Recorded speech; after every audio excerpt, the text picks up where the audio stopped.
Hello guys, आज हम जिस शेयर के बारे में बात करेंगे वो है टाटा मोटर्स। टाटा मोटर्स में दो न्यूज़ निकल कर आई है। जैसे कि अभी टाटा मोटर अपने जो कॉमर्शियल व्हीकल्स है उन पर 3% की हाइक लगाने वाले हैं।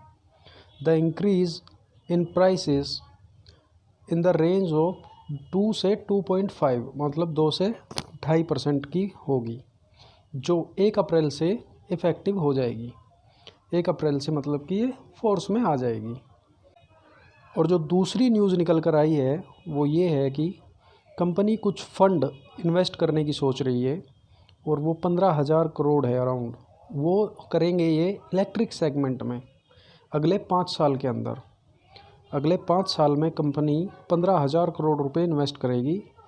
इस 15,000 करोड़ से वो करेंगे क्या? ये 10 नए मॉडल्स और ऑफ़र कर रहे हैं। 10 नई तरह के मॉडल्स गाड़ियाँ निकालेंगे जो मार्केट में ये लाएंगे। और अगर ये 15,000 करोड़ रुपए इन्वेस्ट करते हैं तो इनकी जो टोटल इन्वेस्टमेंट हो जाएगी वो अराउंड 9.1 बिलियन हो जाएगी, जिसके लिए इन्होंने $1 बिलियन और रेज़ किया है एक बाहरी कंपनी से, मतलब एक FII के थ्रू, किसी भी इन्वेस्टर के थ्रू इन्होंने 1 बिलियन ऑलरेडी रेज़ कर लिया है। और ये 15,000 करोड़ इन्वेस्ट होने के बाद कंपनी में जो इन्वेस्टमेंट हो जाएगा इलेक्ट्रिक सेगमेंट में वो हो जाएगा 9.1 बिलियन। और गाइस, आगे बढ़ने से पहले हम बात कर लेते हैं अपने point of decision official channel के बारे में, जो टेलीग्राम पर हमारा प्रीमियम फ्री वाला ग्रुप है। वहाँ हमने 1 अप्रैल को जो कॉल्स दिए थे उनकी परफॉर्मेंस के बारे में। जो हमने 36,700 की कॉल दी थी वो अराउंड 300 और 310 के आसपास दी थी, जिसने 640-700 तक के हाई लगाए थे। हम सिर्फ सिंगल लोट में सेल बाई की सलाह देते हैं। और दूसरी कॉल हमने जो दी थी बजाज फाइनेंस की 7300 की कॉल, जो 290 पर दी थी, और उसने जो हाई लगाया था, जो हमने सेल आउट कर दिया था, वो 314 रुपये पर कर दिया था। अब जो ये 1 अप्रैल की 2 कॉल दी थी और दोनों की दोनों का परफॉर्मेंस बहुत ही अच्छा रहा था। बैंक निफ्टी में हमने अराउंड 330 पॉइंट्स बुक किए थे और बजाज पॉइंट्स में हमने 24 पॉइंट बुक किए थे। तो guys, point of decision official नाम से हमारा टेलीग्राम चैनल है, आप उसको सर्च कर सकते हैं। डिस्क्रिप्शन में लिंक मिल जाएगा, वहाँ से अगर एरर आता है तो डायरेक्ट नाम डालकर सर्च भी कर सकते हैं। वीडियो को पूरा देखें। अभी हम टाटा मोटर्स के रेसिस्टेंस और सपोर्ट की बात करेंगे। जो टाटा मोटर्स की होल्डिंग है, शेयर्स होल्डिंग है, वो देखिए, पब्लिक होल्डिंग एक्चुअली गिरी है। पब्लिक होल्डिंग कम हुई है क्योंकि थोड़ा पब्लिक में पैनिक हो जाता है बहुत जल्दी, और ये नेचुरल है, it's not a big deal.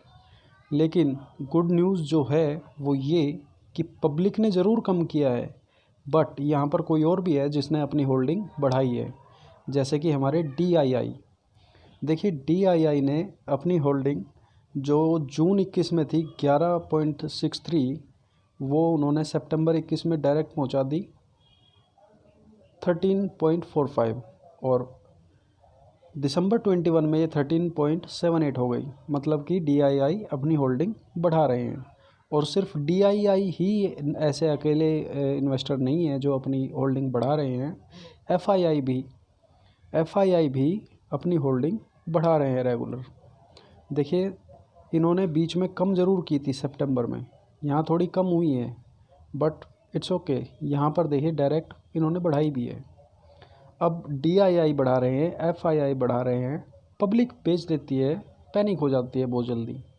और जो अपने प्रमोटर्स हैं उन्होंने इसको अनचेंज रखा है, ना उन्होंने घटाया है और ना ही इन्होंने बढ़ाया है।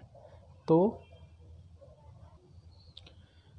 शेयर होल्डिंग घटना और बढ़ना चलता रहता है, बट देखा ये जाता है कि कंपनी में स्ट्रेंथ कहाँ से आती है, शेयर्स में स्ट्रेंथ कहाँ से आती है। जब बड़े इन्वेस्टर्स होल्ड कर रहे हो तब उसमें शेयर में आपको स्ट्रेंथ देखने को मिलेगी।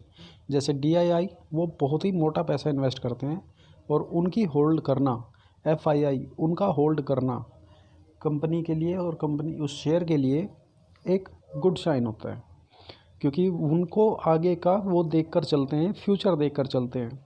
स्ट्रेंथ है तभी वो उसको होल्ड कर रहे हैं और वो बड़ा अमाउंट इन्वेस्ट करते हैं। अब अगर बात करें इसके सपोर्ट और रेजिस्टेंस की, जैसा अभी देख रहे हैं आप कि ये ट्रेड कर रहा है 440 रुपये के अराउंड। ये 440 रुपये के आसपास ट्रेड कर रहा है करंटली। जो इसका पहला सपोर्ट है वो 420 के आसपास आएगा, 415 से 420 के आसपास रहेगा ये। तो और दूसरा सपोर्ट जो है वो अराउंड 380 रुपये पर होगा, 385 से 380 के आसपास। देखिए इसके जो रेसिस्टेंस और सपोर्ट है वे अराउंड 20-20, 30-30 रुपये पर है, क्योंकि इसमें जब भी थोड़ा जैसे आपने अभी शेयर होल्डिंग में देखा कि पब्लिक पैनिक हो जाती है और वो सेल आउट कर देती है। जैसे ही कोई जंप आता है तो आप देख भी सकते हैं, जंप आया सेल हुआ, जंप आया सेल हुआ, जंप आया सेल हुआ, जंप आया सेल हुआ। तो ये पब्लिक ही है जो निकाल देती है।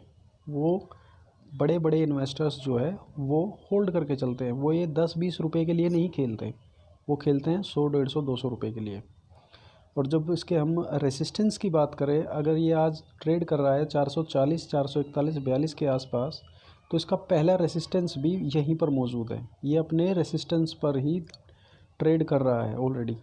इसका रेसिस्टेंस 445 से 450 है पहला रेसिस्टेंस। और जो दूसरा रेसिस्टेंस निकल कर आएगा वो अराउंड 75 से 80 के आसपास है, 475 से 480 ये दूसरा रेजिस्टेंस है। और 480 को अगर ये ब्रेक कर देता है तो ऊपर की तरफ इसके रास्ते खुल जाएंगे।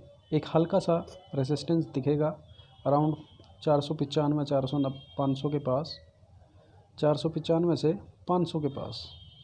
वो कोई इतना बड़ा इशू नहीं होगा, उसको ये ईज़िली ब्रेक कर देगा। और हम इस शेयर में जो आगे के लिए टारगेट देखने की बात कर रहे हैं और जो हम इसके बारे में महसूस करते हैं या जो हमारी एनालिस्ट कहती है इसके बारे में, वो इसके शेयर्स के टारगेट 600 से 650 हमें देखने को मिल जाएंगे इजीली। और ये अगले 2 क्वार्टर के अंदर अंदर हम उम्मीद करते हैं कि अगले 2 क्वार्टर में हमें ये मिल जाने चाहिए। तो इन रेसिस्टेंस और सपोर्ट्स को ध्यान में रखते हुए आप अपना एक इन्वेस्टमेंट अमाउंट प्लान बना सकते हैं।